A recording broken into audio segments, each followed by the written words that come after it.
여러분 안녕하십니까. 오늘이 토요일 날이죠. 2025년 3월 22일 오전 9시 27분을 가리키고 있습니다.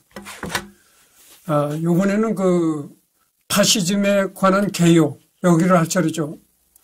파시즘은 수수께끼 같은 얼굴을 하고 있다. 그 안에서 우리는 절묘한 힘의 균형을 본다. 파시즘은 권위주의를 주장하는 한편 반역을 조직한다. 오늘날의 민주주의에 맞서 싸우면서도 과거 지배 체계의 복권을 옹호하지 않는다. 강국의 주조자를 자처하는 듯하나 그 수단이 도리어 국가 와해를 촉진하므로 파괴적 당파나 비밀 결사에 견줄만 하다. 어느 방향에서 바라보건 파시즘은 어떤 것이면서 동시에 그와 반대되는 것이며 A이면서 동시에 A가 아니다. 이거는 호세 오르테가 이 카세트라는 사람이 얘기를 했다는 거죠.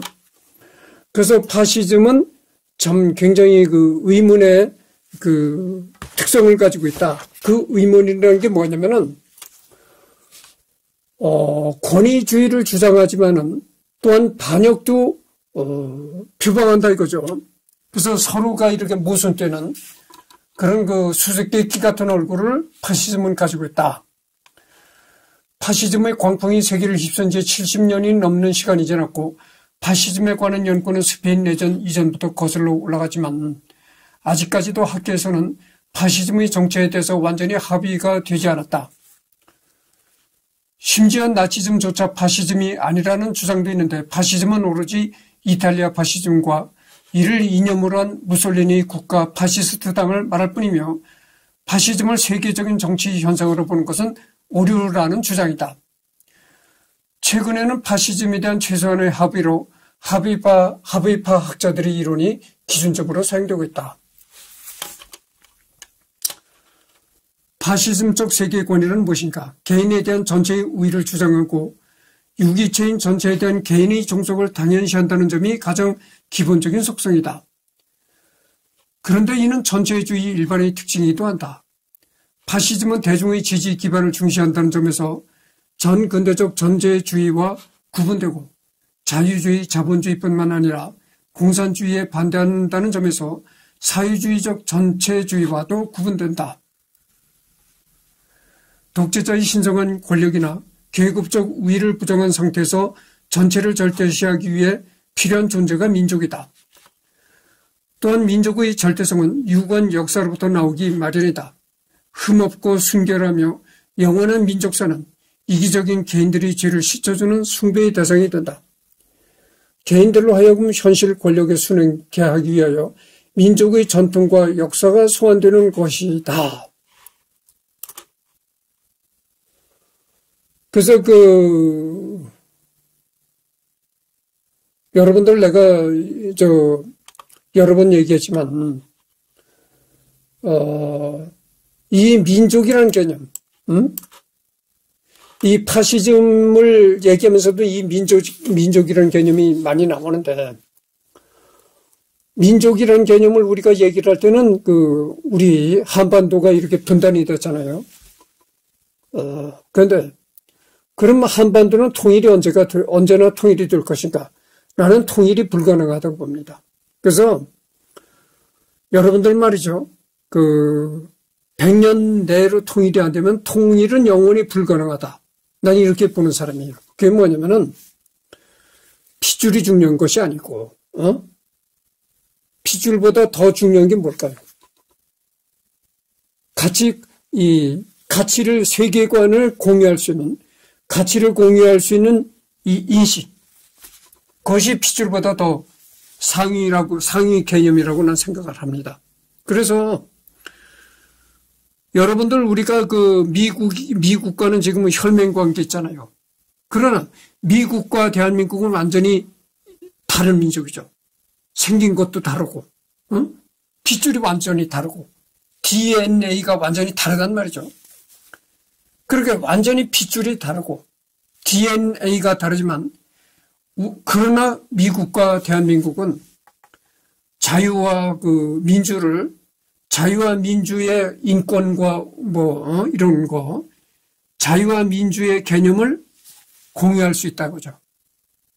그런 생각을 공유할 수 있는 상대다고죠. 그러나 북한은 어떻게 됩니까? 북한은 핏줄상으로는 우리와 같은 민족이지만 그러나 북한과는 우리가 생각을 같이 공유할 수가 없다고 하죠. 그래서 핏줄이 중요한 것이 아니고요. 핏줄보다 더 중요한 것은 우리의 생각과 가치를 공유할 수 있는가, 이것이 더 중요하다, 이런 얘기죠. 그래서 100년 내로 통일이 안 되면 통일은 영원히 불가능하다. 내가 이렇게 얘기하는 것은 뭐냐면은 남북한이 분단이 된 지가 이제 70년이 넘었단 말이죠. 그러면 이제 거의 좀 있으면 100년이 도달하는 거죠. 그러면 이 통일은 영원히 불가능하다, 이런 걸 내가 주장하고 싶어요. 100년 내로 통일이 안 되면 통일은 영원히 불가능하다. 그게 뭐냐면 말이죠. 100년이라는 세월이 흘러가면 완전히 생활 방식도 달라집니다. 생활 방식도 달라지고 언어가 달라집니다. 내가 언젠가 전번에도 얘기를 했지만 대한민국과 북한은 말이 달라요, 벌써. 대한민국은 채소라고 하잖아요. 북한은 남새라고 한답니다. 남새. 그 말이 완전히 달라지고 생활 습관도 완전히 달라지는 겁니다. 그래서 그렇게 100년이 지나면 완전히 다른 민족화로 변질이 된다고 하죠. 그래서 통일은 불가능하다. 이런 100년 내로 통일이 안 되면 통일은 불가능하다. 이런 얘기를 이 파시즘 얘기를 하다가 또 하는 것이죠. 파시즘이 무엇인지 정의 내리기는 쉽지 않다. 파시즘 자체가 일관된 이론 체계라기보다는 무엇에 대한 안티테제의 성격이 강하다는 점, 1945년 이후 부정적 인식이 워낙 강해서 진지한 연구의 대상이 되지는 못했다는 점 등이 주된 이유일 것이다. 그러나 1990년대 이후로 저 그리핀 등의 학자는 파시즘을 진지하게 다루기 시작했다. 이들은 파시즘들 사이의 공통된 특징들 속에서 일반적 파시즘을 구성할 수 있다며 새로운 합의를 이끌어냈다. 그리핀은 파시즘을 민족 부활이라는 형태로 된 일종의 포퓰리즘적 국민족주의의 정치 이데올로기라고 정의한다. 즉 포퓰리즘적 민족주의가 핵심이다. 사실 포퓰리즘의 주장은 민주주의 이념과 중복되는 면이 많다. 차이는 대표적인 민주주의를 부정적으로 본다는 점에서 생긴다. 당파적인 대립이나 부분 이익을 초월한 하나의 국민을 가정한 후 스스로 기성정치와는 달리 국민의 전체 이익을 대표하는 존재로 자처하며 지지를 이끌어내는 것이다. 이처럼 파시즘은 근대적 대중정치 한 형태를 보여줬다는 점에서 혁명적 성격을 지녔다. 대중으로부터 권력의 원천을 뽑아내는 파시즘의 정치 공학이 두려움을 갖게 한다는 사실은 자유주의자의 입장에서 보아야 이해된다. 자유주의는 욕망이 인간 행동의 동기라는 인간관으로부터 자연과 인간을 분리시키는 근대 과학과 개인주의 철학의 영향 속에서 성립했다. 19세기 중반에 이미 토크빌은 다수는 법률을 만드는 권리뿐 아니라 자신들이 만든 법률을 깨뜨릴 권리까지 갖는다는 사실을 통찰했다. 토크빌이 보기에 민주주의는 새로운 독재 정치 씨앗을 가지고 있었다. 1차 세계대전 이후 대중의 애국심은 보편 종교로서 신성시되고 있었다. 자유주의자에게 민주주의는 본질적으로 폭민의 지배를 의미하였다. 1952년 열린 학술대회에서 파시즘, 나치즘, 공산주의를 아울러 전체주의로 규정하였을 때 이 이념들의 공통점으로 대중적 열광이 지적되었다. 전체주의로는 민주주의를 선의 대명사로 만들었으나 자유주의적 우려가 해소된 것은 아니다. 자유주의 반대는 전체주의고 민주주의 반대는 권위주의이므로 원칙적으로 민주주의 정부도 전체주의가 될 수 있다는 것이다. 군중이 그저 수동적으로 기만당하는 것이 아니라 자신의 억압을 욕망한다는 진단으로부터 미시 파시즘론이 정립되었다.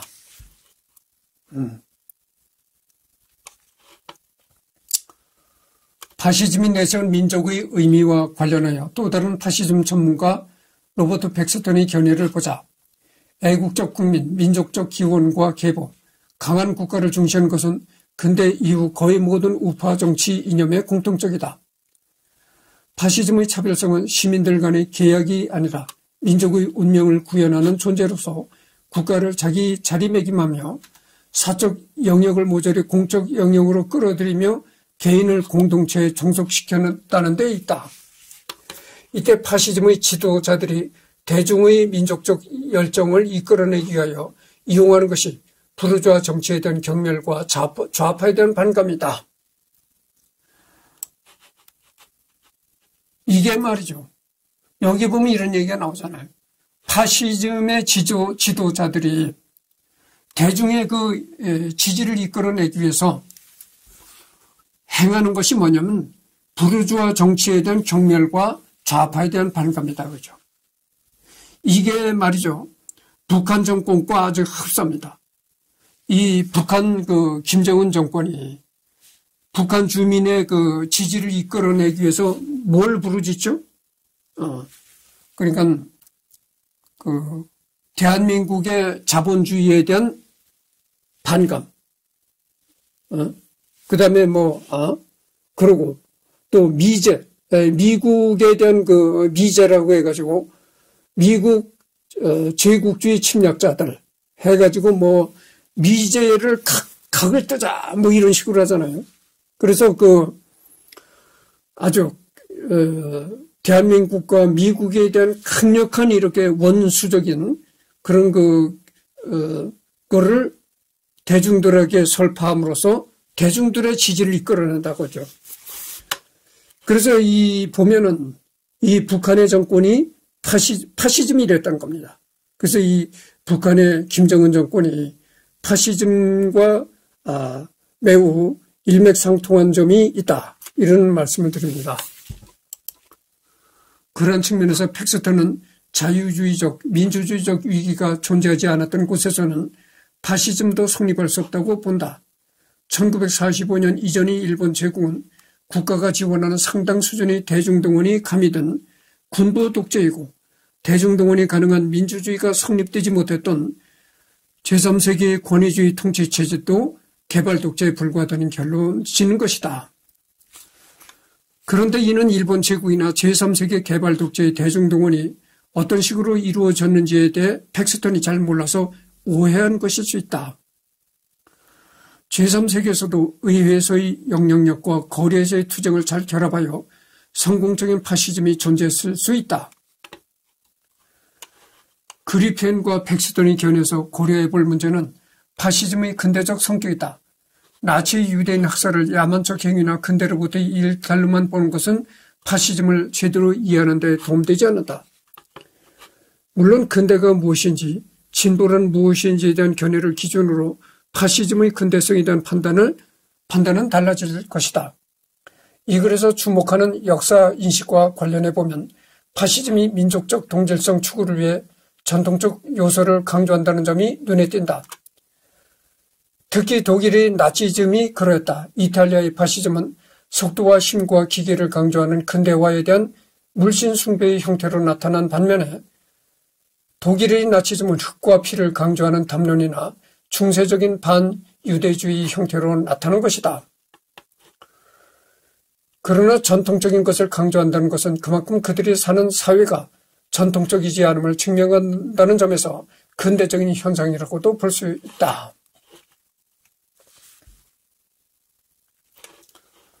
파시즘의 민족 담론은 사회주의 계급 투쟁론도 전유한다. 무솔리는 프롤레타리아를 피업값 집단과 동일한 것으로 간주하고 부르주아 집에서 벗어나는 해방을 목표로 삼는 대신 이탈리아 프롤레타리아 민족이 부르주아 민족에서 벗어난 해방을 목표로 삼는다. 계급의 민족 속에 용해되면서 혁명의 주체가 프롤레타리아에서 민족으로 바뀐 것이다.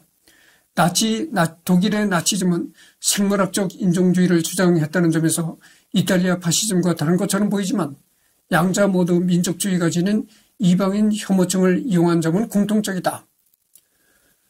즉 파시즘은 근대화 과정에서 부르주아와 프롤레타리아가 담당했던 역할을 모두 초월한 존재로 민족을 상정했다는 점에 특징이 있다.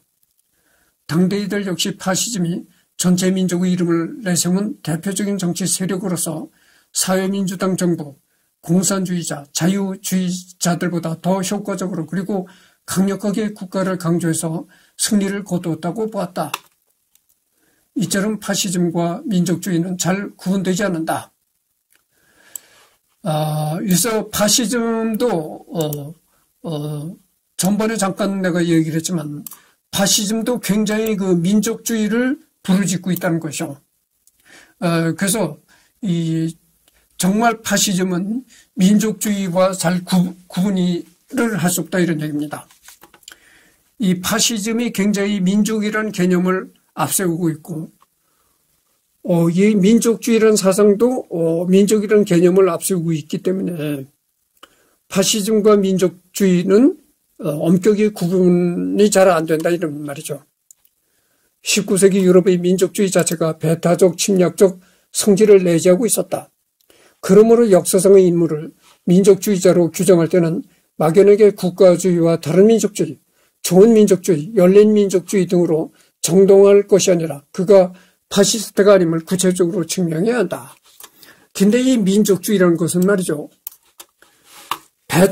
이게 민족주의가 잘못 가면은, 그러니까 잘못된 민족주의는 배타적인 성령을 흐를 수가 있다. 이렇게 말할 수가 있는 거예요. 예를 들어서 우리가 민족주의라는 개념을 너무 강조하고 나오다 보면은 너무 이 민족주의라는 것을 너무 고집스럽게 하다 보면은 배타적일 수밖에 없어진다고 하죠. 왜냐면은 민족을 너무 앞세우다 보면 다른 인종에 대한 배타적 성격. 그러니까 같은 민족이 아닌 예를 들어서 미국이나 영국 이런 국가를 배타적으로 보고 원수로 보고 이렇게 잘못된 민족주의로 나갈 수가 있다고 하죠. 그래서 아까도 내가 얘기했지만 민족보다 더 중요한 것은 생각을 같이 공유할 수 있다는 것. 생각을 같이 공유할 수 있는 존재인가. 이것이 더 민족보다 더 중요한 것이다. 이런 말을 했습니다. 그러면 일제시기 조선 지식인들에게 직접적으로 영향을 끼친 일본 군국주의 파시즘적 성격을 어떻게 했을까? 일본적 파시즘을 논하기 위해서는 아무래도 마루야마 마사오의 입론으로부터 출발해야 한다. 마루야마도 일본의 내셔널리즘과 군국주의가 대중의 격정으로부터 비롯되었음을 인정한다. 자본주의와 사회주의를 모두 비판하는 무산정당 운동도 존재했다. 그러나 대중조직이 약한 상태에서 위로부터의 파시즘이었고 유사민주적 형태였다는 입장을 보인다. 서양의 파시즘과 비교하여 가족주의적, 농번주의적 성향을 띄었다는 점도 다르고 위 지도자인 도야마 미스루나 지방 인텔리 계층의 수준이 저열하여 근대적 합리성이 결여되어 있고 광신적이었다고 평가한다. 나치스와 달리 민주주의가 정면으로 부정되었다는 점도 지적하였다. 마루야마는 기본적으로 개인을 중시하는 자유주의자이기 때문에 급격한 포퓰리즘이 개인의 존재 자체를 위험하게 만들었다고 보는 것이다. 반면 근래 일본 내에서는 이 시기 일본을 총력 전체제로 재평가하는 이식들이 등장하였다. 제1차 세계대전 이후 독일, 일본뿐만 아니라 영국, 미국도 국가주의를 지향했고 1930년대 황도파의 정신주의와 통제파의 계획주의가 나름대로 총력전, 총동원 체제를 추구했다면서 굳이 따지자면 당시 일본은 파시즘화에 실패했던 것이다.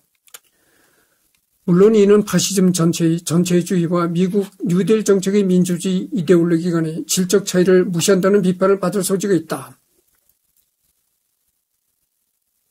파시즘화에 실패했다는 것도 어떤 의미에서 나온 말인지 불분명하다.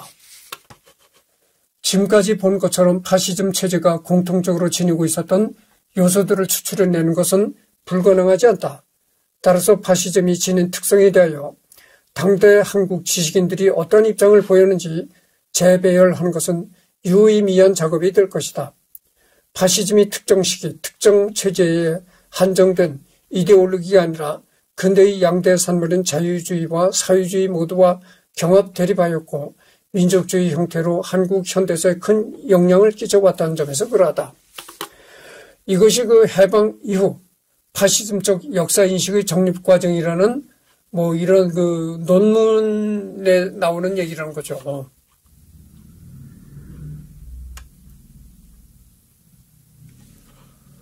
사실 파시즘이 다른 정치 운동들에 비해 유달리 더 복잡한 것은 아니다. 그런데도 파시즘은 유달리 더 정의 문제에 얽매여 있다. 사회주의나 자유주의의 경우 우리는 이것들이 다양한 정황 속에서 다양한 의미를 가지며 다른 이데올로기와 겹치는 부분들도 있고, 그리고 활동가들 사이에서도 자신이 이데올로기가 무엇을 의미하는지에 대해 근본적인 견해차가 존재함을 쉽게 받아들인다. 잠깐만요.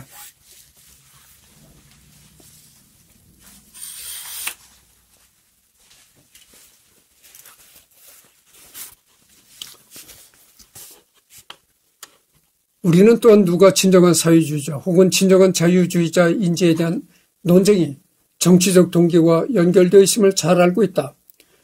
누가 당의 진정한 가치를 대변하고 누가 그 가치를 배신했는가를 두고 당이 분열되는 모습을 우리는 얼마나 자주 목격했던가.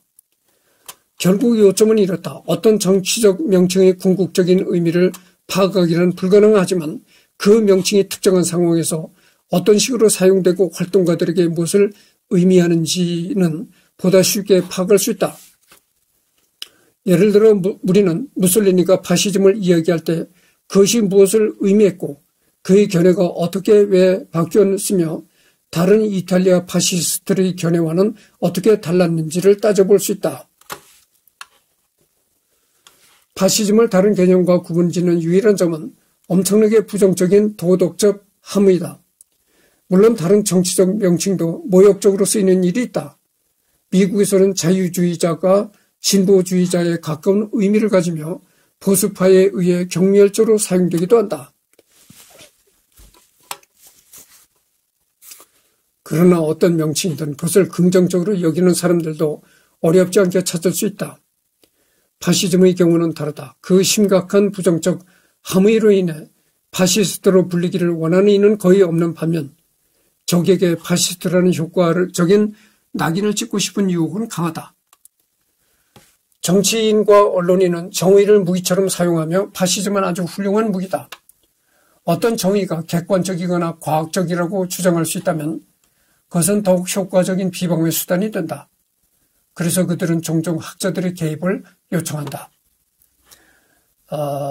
이거는 케빈 파스모라는 그 사람이 파시즘이라는 데서 이렇게 글을 썼다는 거죠. 오늘날에서의 파시즘은 사실상의 욕설로 쓰이며 진짜 파시스트라서 쓰이는 말은 대부분은 아니다. 그래서 정치권에서 상대방을 공격할 때 파쇼 독재라고 하잖아요. 정치권에서 상대방 당을 공격할 때 파쇼 독재를 한다. 이런 식으로 얘기를 하잖아요. 그게 이제 파시즘 독재다 이런 얘기죠. 따라서 파시즘이 무엇이냐고 단정하는 것은 굉장히 위험하다는 것을 알아둘 필요가 있다. 극단적인 민족주의 포퓰리즘 운동이라는 최소한의 공통점 이외에 워낙 다양한 정의가 존재하고 용어가 가지는 윤리적 거부감으로 인해 정치적인 이유에서 특정한 정치적 대적자를 파시즘으로 매도하는 일은 지금도 일어나고 있기 때문이다. 내가 얘기했잖아요. 반대되는 상대방 당을 파쇼라고 이렇게 비난한 거죠. 그래서 이 파시즘은 파시즘이 딱히 이론적으로 이렇게 이론적으로 정립이 된 건 없지만 어쨌든 파시즘은 이렇게 부정적인 요소로 그러니까 다른 당을 공격할 때 파쇼를 하고 있다. 파쇼 정치를 하고 있다. 이런 식으로. 그래서 파시즘이라는 것은 굉장히 부정적인 개념으로 이용되고 있다 이런 얘기죠. 지금 24분이 경고했습니다. 더 해드리겠습니다. 잠깐만요. 물을 좀 마시고.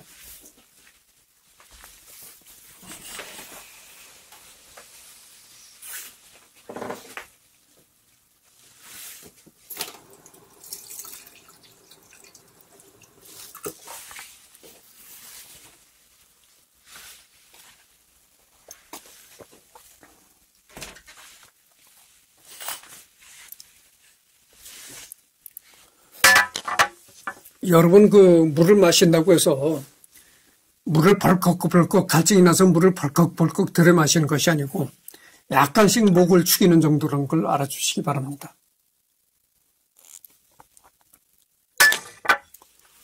민족주의론. 독일은 제1차 세계대전 패전 이후 맺은 베르사유 조약의 부당한 조치와 프랑스군의 점령 지역에서 일어난 억압과 영미권에 의하여 강제된 정치체제에 분노하여 게르만 민족주의가 크게 고조되었다. 나치의 경우 고대 아리안 종교에 대한 관심과 함께 게르만족의 생활공간, 고유 영토 등의 개념에 대한 광적인 집착을 보여주며 나치당은 비스마르크, 프리드리 대왕, 더 나아가서는 프리드리 바르바로사 황제 등을 민족 영웅으로 내세우며 선전에 나섰다. 아돌프 히틀러 본인은 로마 제국에 대한 동정심을 가지고 있었고 1000년 동안 유지될 자신의 제국이 로마와 같이 많은 유산들을 남길 것이라는 몽상을 품고 있었다. 일본 제국의 경우 물질주의적 서구에 대항해 이른바 야마토 정신으로 일컬어지는 정신주의로 무장한다는 개념을 가지고 있었고 좀 정도가 심했던 황도파의 경우 이른바 쇼와 유신이라는 미명하에서 천황이 친정을 하는 절대군주제를 주장하기 이르른다. 이탈리아는 제1차 세계대전에서 협상국으로 참전하면 영토와 이권으로 보상하겠다는 런던 밀약에 속아서 독일을 배신하고 연합국에 붙어서 전쟁에서 수백만의 사상자와 수십만의 전사자를 희생하며 승전국이 되었지만 협상국은 약속했던 이권을 축소하거나 주지 않으면서 이탈리아에게 뒤통수를 날렸다. 이로 인해 이탈리아에서 민족주의적 분노가 크게 고조되었다.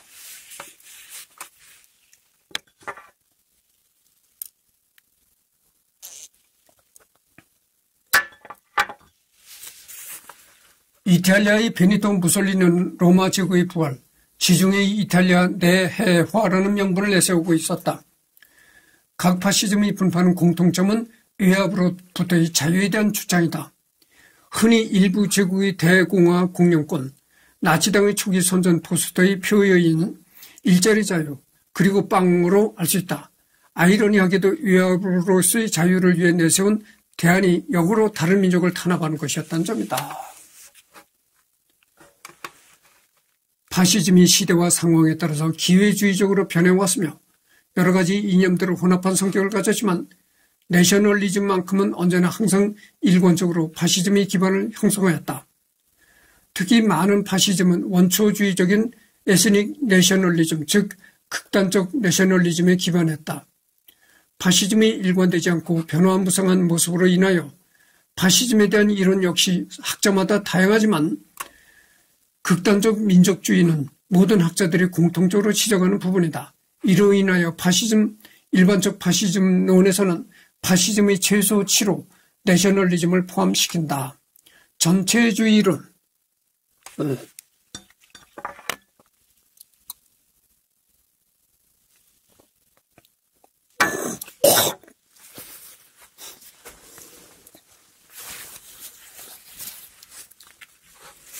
자유주의는 개인의 이익을 위해 국가를 부정한다.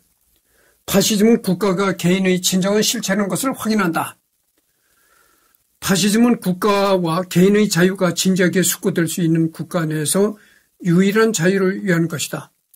왜냐하면 파시스트에게 모든 것은 국가 안에 있고 국가 밖에서는 아무것도 법적이거나 정신적인 것이 존재할 수 없거나 가치가 없는 것이기 때문이다. 이런 의미에서 파시즘은 전체주의적이다.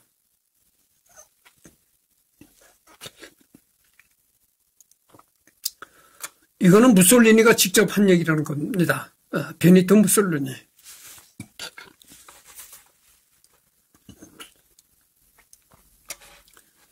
일찍이 스페인 내전에 참전한 조지 오웰이 공산주의와 파시즘의 공통점에 주목했었고 한나 아렌트가 1951년 저서 전체주의 기원을 통하여 스탈린주의와 파시즘을 본질적으로 동일한 전체주의적 이념이라고 규정했다.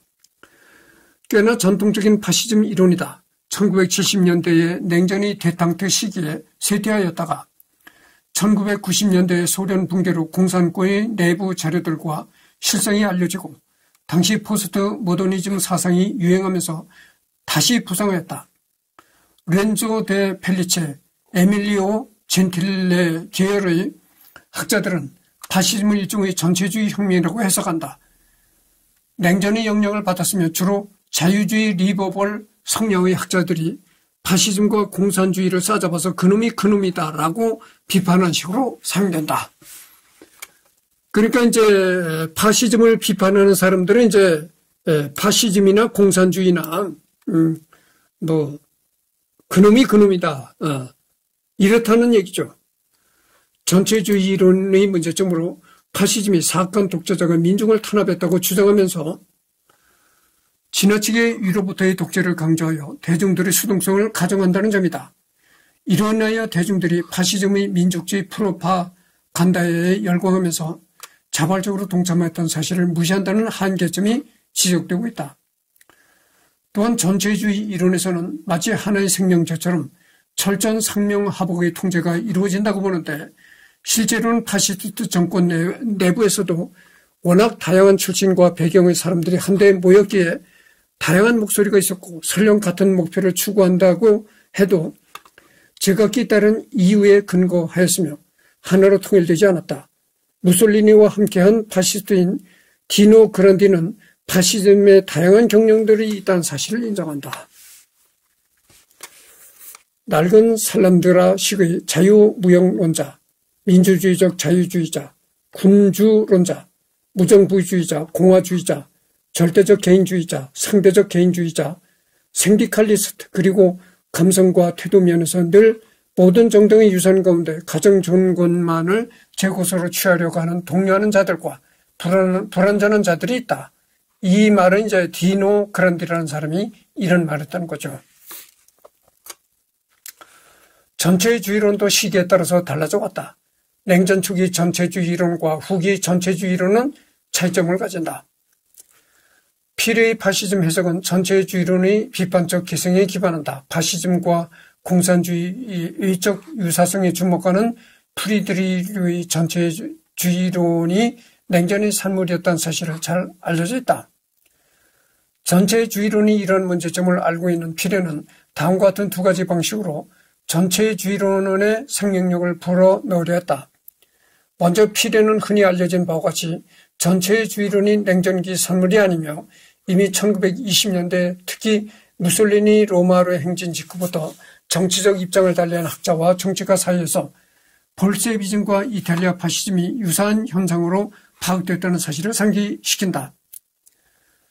다음으로 피레는 파시즘과 공산주의 차이점을 무시하지 않으면서도 이 둘이 같은 토양에서 발생한 혁명적 운동이라는 점, 반민주주의라는 같은 목표를 가지고 있었다는 점이다. 이 볼셰비즘.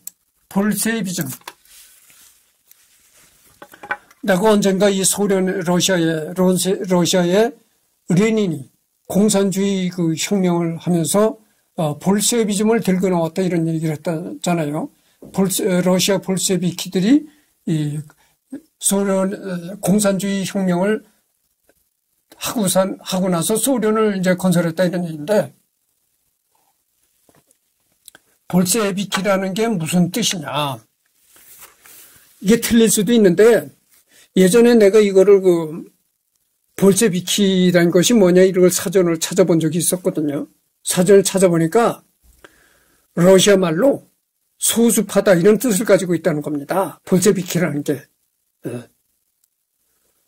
러시아 말로 소수파다 뭐 이런 뜻을 가지고 있다는 거예요. 민주주의 타도라는 동일한 목표 아래 두 혁명 세력 사이에서 이루어진 이런 공모야말로 피레의 역사적 발생론적 전체주의론의 핵심을 다룬다.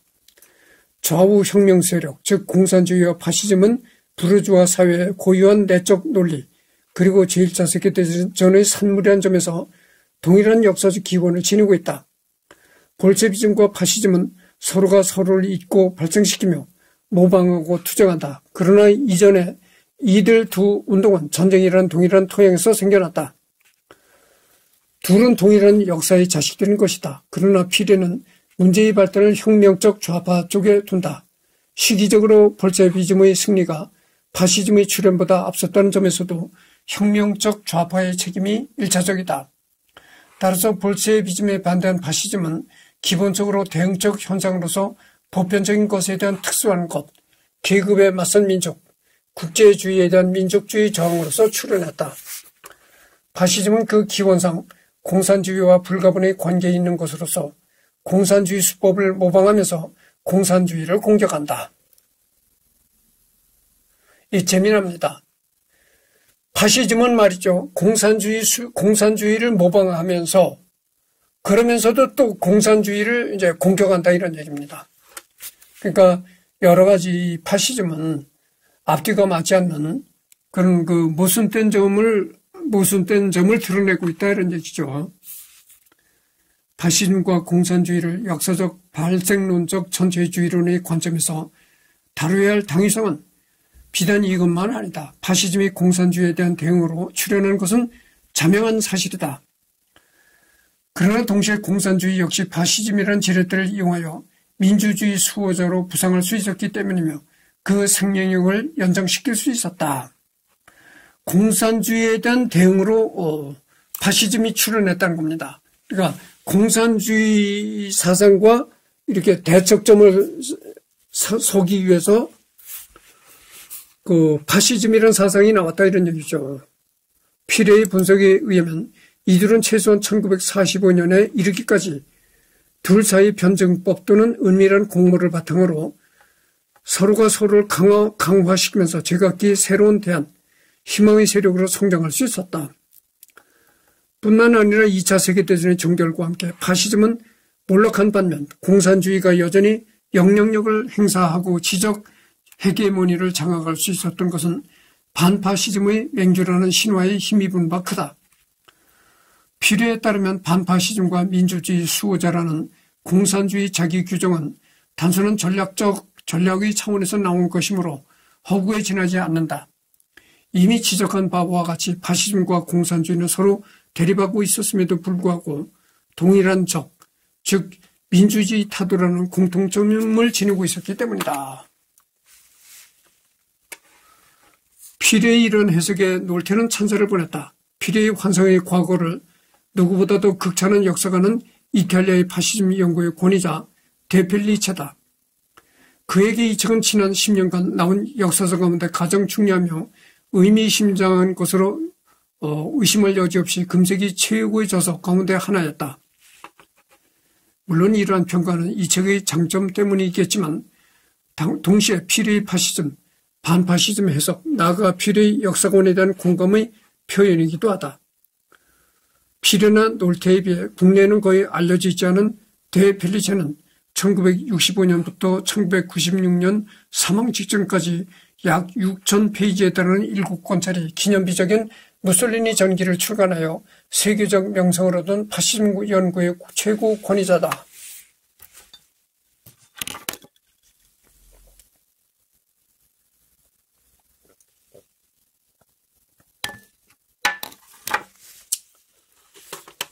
이 펠리체라는 사람은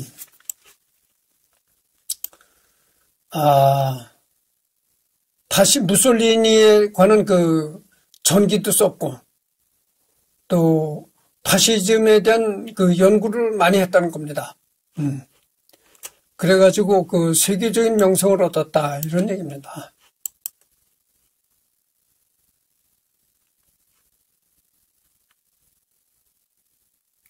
그래서 이제 40분을 경과했거든요. 다음 시간은 여기를 하도록 하겠습니다. 지금 이 한 곳이 오늘 한 곳이 어떤 곳이냐면은 전체주의론, 그 파시즘에 들어가서 전체주의 이론을 했습니다.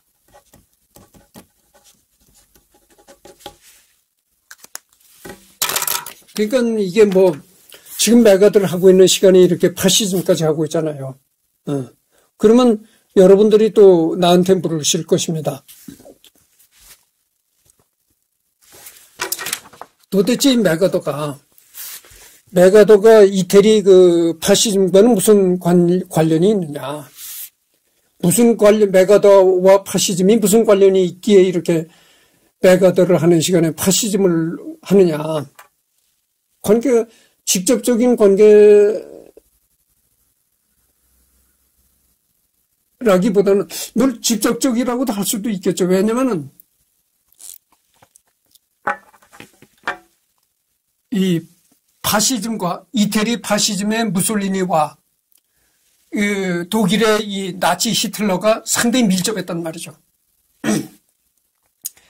그러니까 독일의 나치 히틀러가 연합국과 이렇게 전쟁을 벌였잖아요.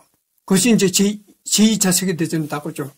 그런데 그 나치, 독일의 나치와 아주 친했던 사람이 이탈리아 파시즘의 무솔리니다고죠.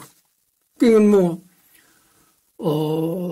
그때 메가더 장군은 연합군에 참가해서 싸웠거든요. 그러니까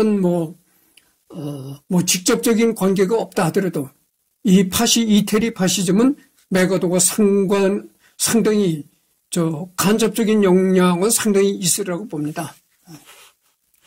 다음은 그래서 여기 전체주의 이론을 하도록 하겠습니다.